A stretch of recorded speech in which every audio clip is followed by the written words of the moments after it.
বৈষম্য বিরোধী ছাত্র জনতার গণ অভ্যুত্থানে যারা নিজের জীবনকে উৎসর্গ করে বাংলাদেশের মানুষের জন্য একটি নতুন স্বাধীনতা উপহার দিলেন, সেই সমস্ত শহীদ এবং নিহতদের জন্য আমরা আল্লাহর কাছে দোয়া করছি।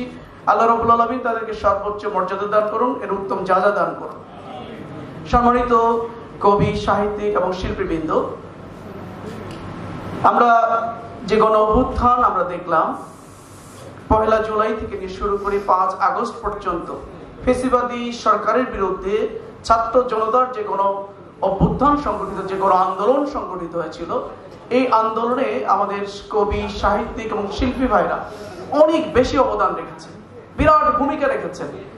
এদেশের দেশপ্রেমিক এবং ডানপন্থী যে কবিরা তাদের কবিতা আবৃত্তির মধ্য দিয়ে আমাদের ছাত্র জনতাকে উদ্বুদ্ধ করেছিলেন। দেশপ্রেমিক লেখকরা লেখনের মধ্য দিয়ে আমাদের ছাত্র জনতাকে উদ্বুদ্ধ করেছিলেন ফ্যাসিবাদের বিরুদ্ধে রাজপথে নামার ক্ষেত্রে। আমাদের শিল্পীরা তাদের সঙ্গীত পরিবেশনের মধ্য দিয়ে, তাদের অভিনয়ের মধ্য দিয়ে আমাদের ছাত্র জনতাকে উদ্বুদ্ধ করেছিলেন রাজপথে গুলির সামনে দাঁড়িয়ে আমাদের অধিকার আদায়ের জন্য।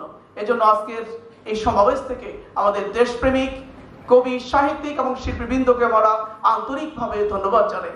আমরা জানি প্রত্যেকটি বিপ্লবের, প্রত্যেকটি রাজনৈতিক উত্থানের পূর্ব শর্ত হলো সাংস্কৃতিক বিপ্লব।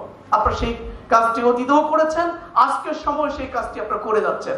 আমরা লক্ষ্য করছি আজকে বর্তমান সময়ে যে আমাদের পার্শ্ববর্তী দেশের যে কালচার আমাদের দেশে অনুপ্রবেশ করেছে, সর্বত্র যেভাবে তাদের কালচারকে আমাদের মাঝে ছড়িয়ে দিয়েছে, আর গ্লোবাল যে কালচার আমাদের মাঝে ছড়িয়ে গেছে, এই দুই কালচারের সমন্বিত ভয়ানক একটি থাবায় আমাদের দেশের নতুন প্রজন্ম চরিত্রহীন হিসেবে গড়ে উঠছে।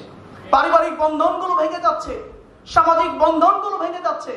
এই অবস্থায় প্রয়োজন হলো এমন একটি সংস্কৃতি এখানে চালু করতে হবে, এমন একটি সংস্কৃতি আমাদেরকে এস্টাবলিশ করতে হবে, যে সংস্কৃতি আমাদের মধ্যে দেশপ্রেম তৈরি করে, যে সংস্কৃতি আমাদের মধ্যে তাকওয়া তৈরি করে, যে সংস্কৃতি আমাদেরকে চরিত্রবান রূপে গড়ে তোলার ক্ষেত্রে ভূমিকা রাখে।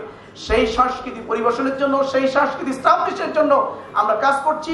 এই কাজটা শুধু আমাদের সাংস্কৃতিক পরিবেশনের মধ্যে সীমাবদ্ধ থাকলে হবে না, এটাকে একটা আন্দোলনে পরিণত করতে হবে। আমরা যদি এই কালচারকে, এই দেশপ্রেমিক এবং ইসলামী মূল্যবোধে বিশ্বাসী এই কালচারকে যদি আমরা একটি আন্দোলনে পরিণত করতে পারি, যেভাবে কবি মতিউর রহমান মল্লিক এই আন্দোলন, এই কালচারকে যেভাবে আন্দোলনে পরিণত করে বাংলাদেশের সর্বত্র ছড়িয়ে দেওয়ার চেষ্টা করেছিলেন, আমরা যদি সেই কাজটি করতে পারি, ইনশাআল্লাহ আগামীর প্রজন্ম হবে দেশপ্রেমিক প্রজন্ম, আগামীর প্রজন্ম হবে চরিত্রবান এবং নৈতিকতা সম্পন্ন মানুষ। সবাইকে সেই দিকে আহ্বান জানিয়ে আমার কথা শেষ করছি। আসসালামু আলাইকুম ওয়া রাহমাতুল্লাহ।